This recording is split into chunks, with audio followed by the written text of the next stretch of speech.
কিন্তু এটাকে কেন করে বলা হলো? কারণ রমজান মাসে ক্ষমা থেকে বঞ্চিত হয় ওই পাপী যে কাবিরা গুনাহে লিপ্ত হয়। হাদিস স্পষ্টই উল্লেখ করা আছে, সহিহ মুসলিমের হাদিস।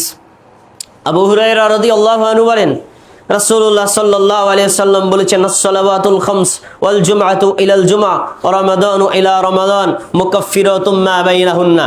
5 ওয়াক্ত নামাজ আদায় করলে মধ্যবর্তী সময়ের পাপ ক্ষমা করা হয়। দুই জুমার সালাত আদায় করলে মধ্যবর্তী 1 সপ্তাহের পাপ ক্ষমা করা হয়। আর 2 রমজান মাসের সিয়াম রাখলে 1 বছরের পাপ ক্ষমা করা হয়। বলুন সুবহানাল্লাহ।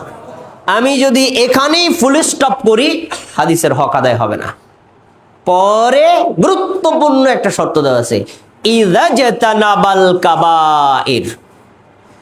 5 ওয়াক্ত নামাজ পড়ে ক্ষমা পাবে সে, কবিরা গুনাহ বর্জন করবে যে। 2 জুমার সালাত আদায় করে 1 সপ্তাহের পাপ ক্ষমা পাবে সে, কবিরা গুনাহ বর্জন করবে যে। 2 রমজানের রোজা রাখে ক্ষমা পাবে সে, কবিরা গুনাহ ত্যাগ করবে যে। এখন যদি ঘুরায় বলি, যদি কবিরা গুনাহ ত্যাগ না করে ক্ষমা পাবে না, একেবারে স্পষ্ট। তাহলে বোঝা যাচ্ছে রমজান মাসে কোনো বান্দা কোনো বান্দি যদি নিজের পাপ ক্ষমা পেতে চায়, তাকে যাবতীয় কবিরা গুনাহ পরিত্যাগ করতে হবে। ইতিপূর্বে করে থাকলে আল্লাহর কাছে তাওবা করে ইস্তেগফার করে ক্ষমা চেয়ে নিতে হবে, তাহলে সে ক্ষমা পাবে। এরপরে রমজান মাস শুধুমাত্র কি কবিরা গুনাহ না, অন্যান্য পাপ ছেড়ে দিতে হবে। এটাও রোজার সংজ্ঞার একটি সংজ্ঞা। রোজার সংজ্ঞায় যেমন আপনি পানাহার বর্জন করবেন, স্ত্রী সহবাস বর্জন করবেন, এটা যেমন সংজ্ঞা, পাপ পরিত্যাগ করা এটাও রোজার সংজ্ঞা। কোথায় আছে? তাও হাদিস আছে। আবু হুরায়রা রাদিয়াল্লাহু আনহু বলেন, নবী সাল্লাল্লাহু আলাইহি ওয়াসাল্লাম বলেছেন, মাল্লাম ইয়াদা কাওলাজ জুর ওয়াল আমাল বিহি ফালাইসা লিল্লাহি হাজাতুন আইয়াদা তাআমাহু ওয়া শারাবাহু ওয়া শাহওয়াতাহু।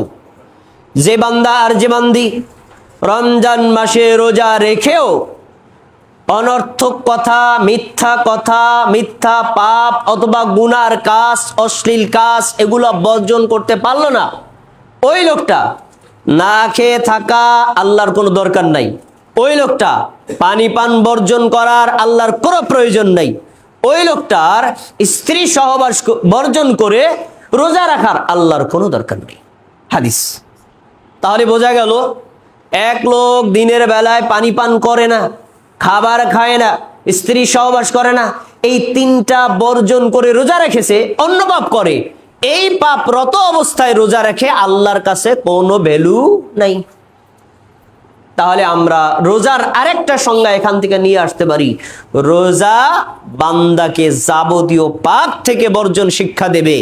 এই শিক্ষা পাবে যে সেই ব্যক্তি রমজান মাসে রোজার মাধ্যমে নিজের ছোট ছোট পাপ গুনাহ ক্ষমা আল্লাহ থেকে নিয়ে নিতে পারবে। তাহলে আমরা রমজানের মাধ্যমে যদি আল্লাহর পক্ষ থেকে ক্ষমা নিতে চাই, আমাদের কবিরা গুনাহকে বর্জন করতে হবে। আল্লাহ তাবারাকা ওয়া তাআলা এই যে 9টা রোজা আমরা রেখেছি আর বাকি যে কয়টা দিন আমরা রোজা রাখবো, প্রত্যেকটা দিনে এই বড় গুনাহ, এই কবিরা গুনাহ যেগুলোর মাধ্যমে আমরা সাধারণ ক্ষমা থেকে বঞ্চিত হচ্ছি, এই বড় বড় গুনাহ থেকে বিরত থাকার তৌফিক দান করুন। সবাই বলি আমিন।